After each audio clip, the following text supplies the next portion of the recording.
کچ و ژنێت ئێزدیا بزۆرەیەت برین و ئەلبازارایەت هاتینە فرۆتن تەماشای ئێزدیا نەکرینە وەکو مرۆڤ تەماشای ئێزدیا و کوشتنا مرۆڤێ ئێزدی یا هاتیە ڕەواکردن هەتاوێ فرمانێژی و بەرینۆکەژی عاملێکی دژیە هەی ئەدوێ دوماهیێدا ئەبدیتنە ئەمە دوێ فرمانێدا یعنی ئەڤە 3/8/2014 خاڵەکە دژیە هەی ئەوژی ئەوە ممکنە بەرینۆکەژی ینی ئەو داعش پێک هاتە داعش ژبەر من نەبێت ئەزگەلک بچمەت ناف داعشدا وەکو ڕێکخراو چییە لێ ئەبدیتنە من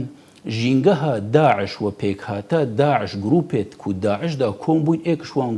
گروپەکە قەومی و کەڤنە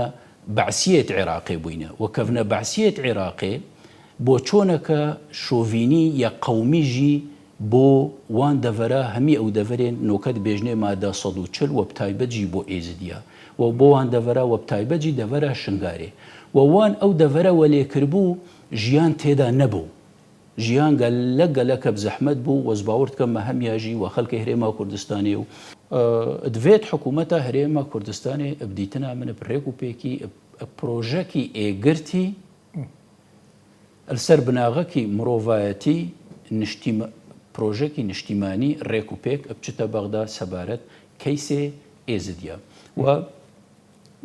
چەند نمونەک جیەتەینە بەغدا خۆکە ئەم گەلک پرسگرێکە لیڤیا پرۆسێ بریاردانێ ینی لیڤیا پرۆسێ بریاردانێ بەغدا پێلین ئەوە بدیتنا مەگەلک چنایە نەکرن